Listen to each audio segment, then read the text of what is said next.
he's a guy who can get over those climbs or at least make it back. And I think he's still in good shape. So he might make it a goal tomorrow. And whoever was with him at the finish line, he can beat those guys. And so at plus 1800, Quinten Hermans is my favorite to win tomorrow stage. Hi, I'm Spencer Martin, along with Johan Bruyneel, and this is Outcomes. Outcomes is not an online gambling operator or a gambling site of any kind. We are simply here to provide information about sports betting for entertainment purposes only. It is a responsibility of all visitors to this podcast to check current local laws in their area or country before doing any gambling online. It is your responsibility to know and follow your local laws in place. Although we try best to provide accurate information on Outcomes, we cannot be held responsible for any inaccurate or incorrect information which is mentioned on this show. If you place any bets based on the conversations on Outcomes, you confirm or understand that it is possible to lose some or all monies used when betting on sports or doing any gambling. You cannot hold Outcomes responsible for any such losses. Our podcast is here to provide entertainment and should be viewed as that and nothing more. Thanks for tuning in.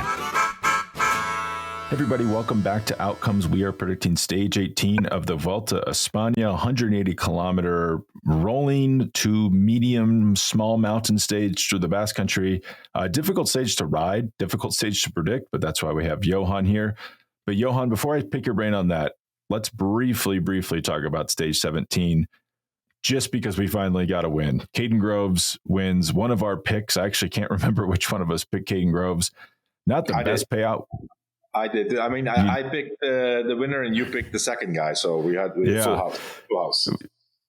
I was sad, though, because Pau Mikel, who I picked for the podium, plus 1,000 to finish third, finished fourth. I was devastated to watch that happen. I've never been so happy to get a winner right and then so sad at the same time. I really thought we had outsmarted the system there. But pretty straightforward stage, I should say, except the fact that it looked miserable. It was rainy. The racing was not. They weren't floating around out there. Like, they were cruising. There was attacks like we thought there would be in the final kilometer coming into the finish. I thought for a second Mauro Schmid was going to hold them off and maybe do what we thought Stefan Kung would do. But it was not easy racing. Like, if you're a GC contender for this stage, like, are you just floating through it, or does this feel miserable? Well, I listened to O'Connor's interview after the stage, and he said, okay, it was a bit chilly, obviously wet conditions, but he didn't, he said it was not that bad. It was not that bad for the GC guys. I mean, at this point, there's a lot of tired bodies, obviously it makes racing a lot more nervous. But, they're in that part of Spain. It is very likely that they can encounter some wet weather. Tomorrow could be the same.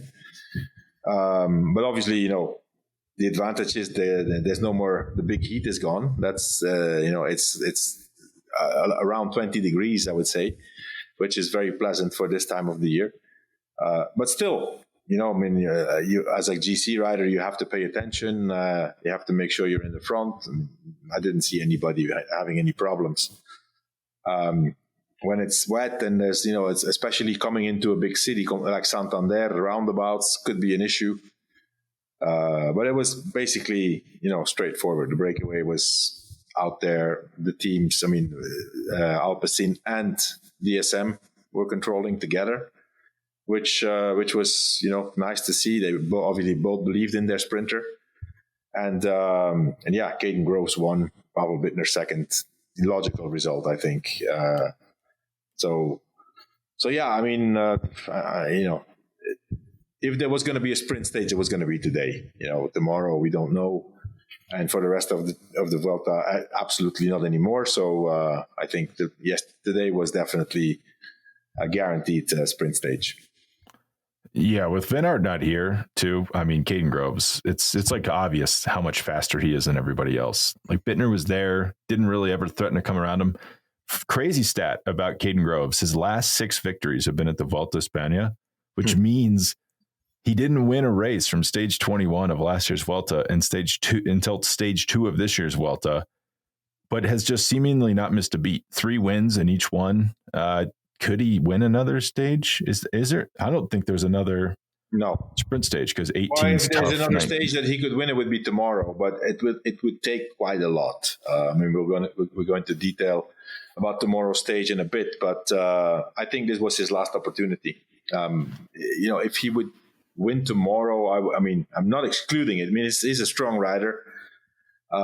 But that climb with 40K to go is a lot harder than the other day. When he won against Wout van Aert, that was like 5-6% tomorrow. That's a hard climb. And it's not flat afterwards, so it's going to be difficult to come back. But no, I think that's it for Kaden Groves. 3 stage wins. Hey, if he wins 3 stages in the Vuelta every year, that's your contract right there. There's not many riders who can do that. In a points jersey, it's funny that team seemingly just has sprinters on ice. It's like, hey, you're not going to do anything until the Vuelta, so just mill around for the rest of the year, Kaden Groves, and then we're going to pull you in. He did the Giro, right? He won a stage at the Giro. No. He won a stage at the Giro the year before. Sorry. Yeah. But he did the Giro. He did the Giro. So he's a strong rider, and he's a rider that they value a lot because he was on the market and he had offers from other teams. Probably really good offers, and decided to stay with the team. So he must be. I mean, they're happy with him, and he must be happy with them. Yeah, I mean, it's the well-run team, but we'll keep talking about them. I don't want to spoil our picks, but Johan, you've brought us into stage 18. I'll just list the odds from Unibet. I'll call it better prices when I see them on the big US books, FanDuel, and DraftKings. But Jonathan Narvaez is the favorite at plus 700. Kaden Groves plus 900. Stefan Kung plus 1600. Mauro Schmid plus 1600. Quentin Harmons plus 1800. Juan Izagirre plus 2000. Brandon McNulty plus 2000. Casper Askren plus 2200. Isaac Del Toro plus 2200. Matthias Vajcek plus 2200. Pavel Bittner plus 2500. You can see the market doesn't know. Is this a sprint stage? Is this a hard reduced sprint stage, or is this a breakaway? Or is this there is a small peloton left with no real sprinters, and someone like Quentin Hermans wins that sprint? So how do you think this is going to play out, and who do you like to win? It could be a breakaway. It's an ideal stage for a breakaway. It could also be a reduced sprint with some guys that can make it over that climb or come back. 180 kilometers, second category climb in the middle of the stage, and then with 40K to go, a first category climb, Alto de Herrera. Personally, when I hear that name, don't have good feelings about this climb. It's a typical climb that it's very, very often in the Tour of the Basque Country, which is usually in April. Myself as a cyclist, Tour of the Basque Country was like, maybe if everything went okay, I came into decent shape in April in the Tour of the Basque Country. It has happened that I was not in good shape yet, and I did not like this climb. I've suffered on this climb several times. It's a 5.5 kilometer climb, but with 8.5%, but certain parts with 10%, 11%. And, for the month of April, back in those days, to me, it seemed like it was a very hard climb. Nowadays, everything has changed, and they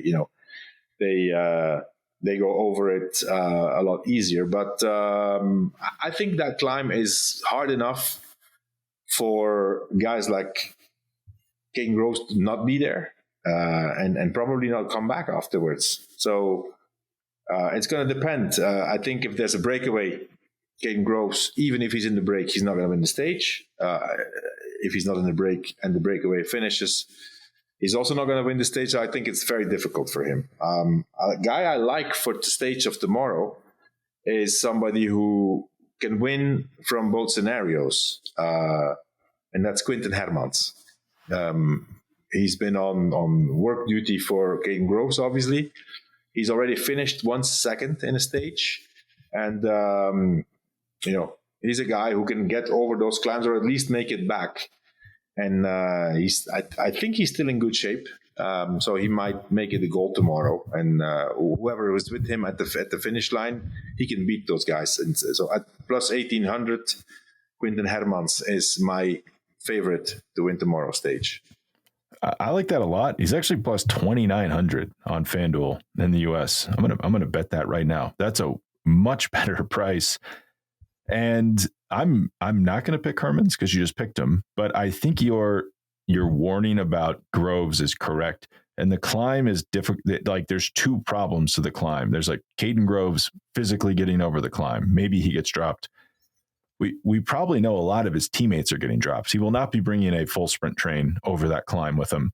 If that happens and then he's in a reduced front group, they're going to start picking him off. Like no one wants to go to the line with Kaden Groves. So if they start attacking him, like think back to Wout van Aert's victory earlier in this race when Sepp Kuss had to nail back, I believe it was Pavel Sivakov. Like that doesn't happen.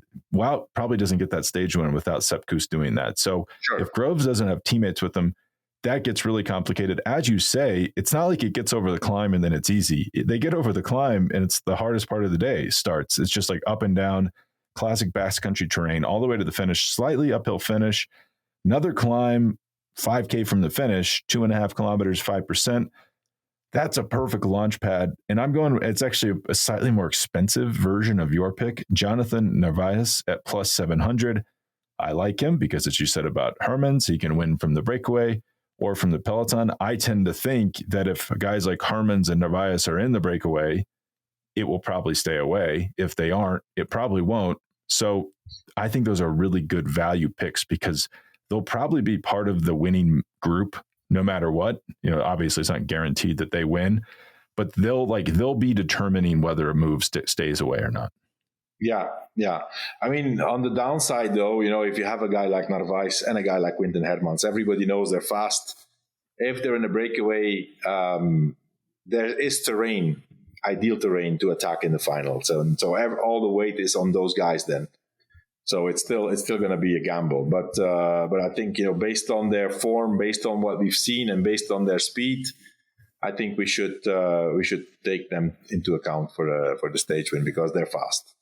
Well, we have some room to wiggle here because we're getting them, especially you, Herman's getting them at very good prices. Let's say that happens.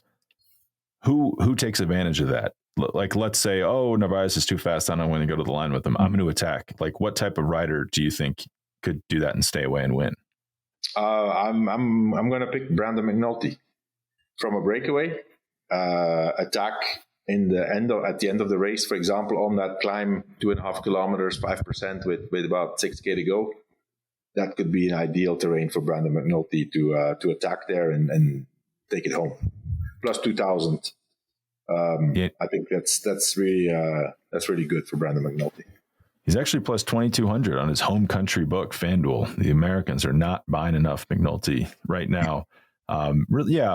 We don't know because of the crash. Right? That's the big unknown. He went over the guardrail off the road into a ravine.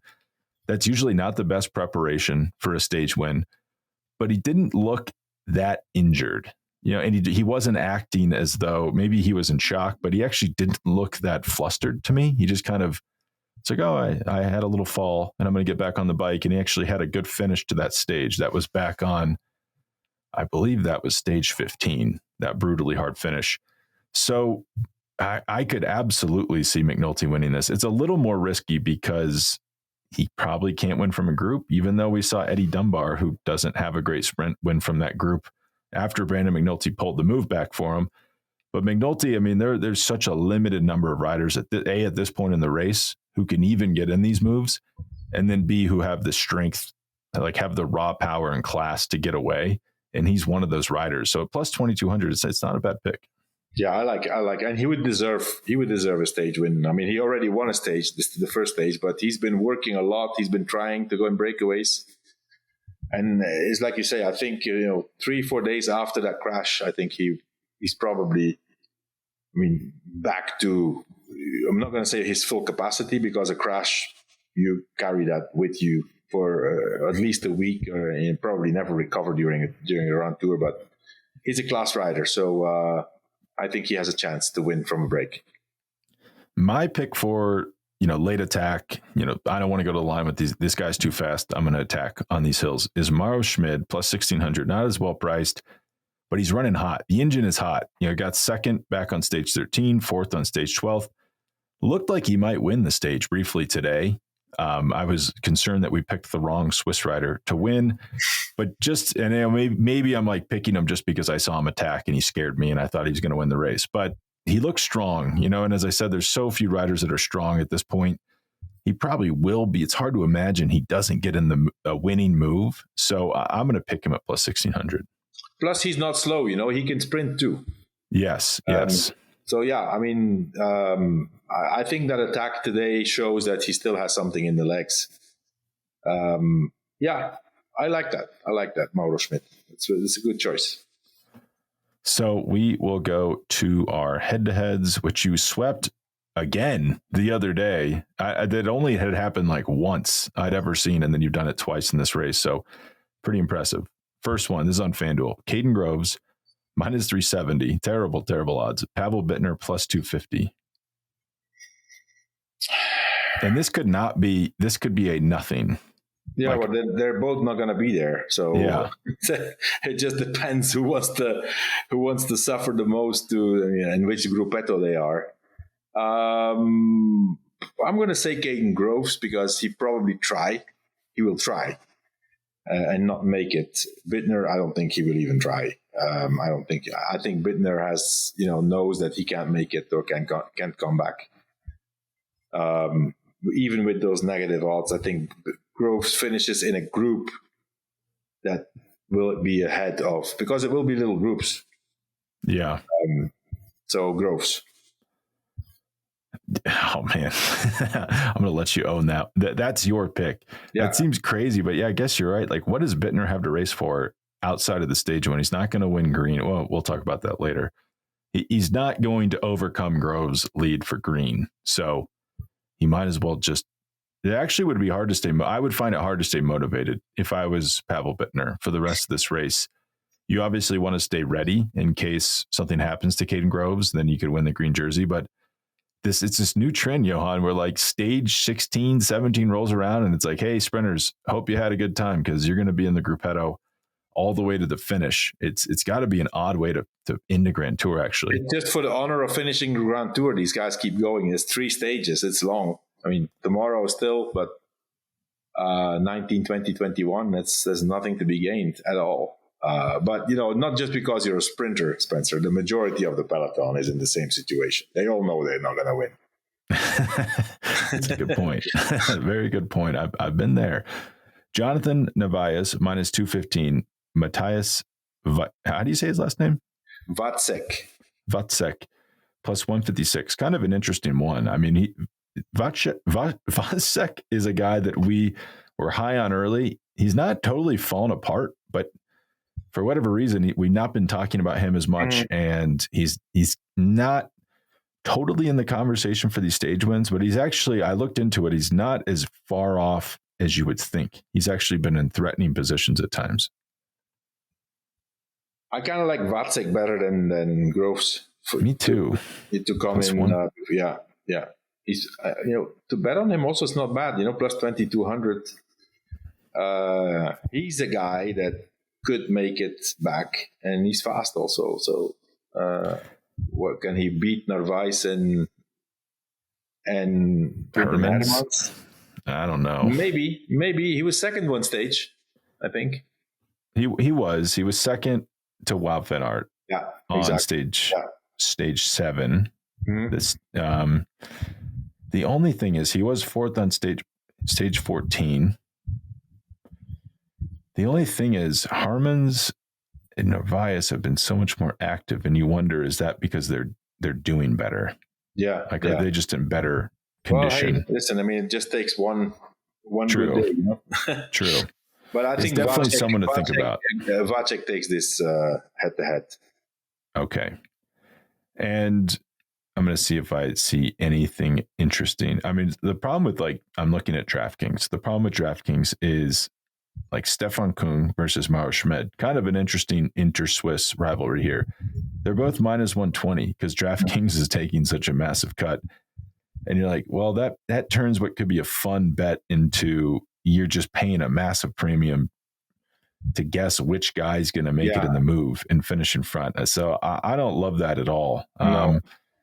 And then they're very equal also as riders, right now. Yes. So here's one that actually is a positive one. This is one from DraftKings. Sepp Kuss minus 175 versus Adam Yates plus 125. And probably they're both going to be in the same group tomorrow. Whether it's in the group of favorites, I mean, they're not going to be in a break. I don't think so. No. I don't think so. Sepp Kuss, no? Adam Yates, this looks like he's just surfing in the back of whatever group he's in, looking what's going to happen in front of him. And I mean, Sepp Kuss is 12th in GC. He probably thinks he could still get in the top 10. The thing is, Yates after you win 11th, a Grand... Yates is 11th. Yates is 11th, Sepp Kuss is 12th. Yates, we know, doesn't care about 10th. I've never won a Grand Tour. I'd imagine if I won a Grand Tour one year and I went back to the same Grand Tour, my motivation to get top 10 would be lower. Yeah. After winning it. So maybe they don't neither care. But Kuss is like stages are coming up. He has to feel good about these next two mountain stages. So maybe he'll be a little bit more on the front foot. So yeah, I like that. You're right. Adam Yates, when he checks out, he sits at the back, like old school tail gunning style. Not necessarily a terrible idea, actually. You're a little bit safer back there, I think. Yeah. You save a lot of energy on stress. Yes, a lot. Yeah. All right. Well, that's it, Johan. Do you have anything else to share before we go? No. Interested to see how it's going to unfold tomorrow. Yeah, it's truly a stage where I wouldn't be shocked no matter what happened. I mean, it's a very, when I looked at the profile originally, I was like, oh, what a boring stage for stage 18. But the more you look at it, kind of the more interesting you could imagine it being. So I'm excited to see how it plays out. I think it's highly likely for a breakaway, though. Yeah, but with good breakaway riders, like some of the best riders in the race. This actually would be at this point in the Grand Tour, Spencer. The guys who are in front are in good shape, are quality riders, and they still have energy left. Yeah. I mean, this would be a Wout Van Aert. This would be Van Aert would be in the breakaway getting these KOM points if he was here. Yeah. So yeah, for sure. Yeah. A little bit of a bummer. I mean, there. on a positive note, speaking of Van Aert, we've seen the information that obviously we know that he had to abandon yesterday, but no fractures, nothing broken. Yes. And it's the wound on the knee, which was prohibiting him from going on. So all in all, at least not bad news. He's going to recover. Will he recover on time for the Worlds and the European Championships? I doubt it.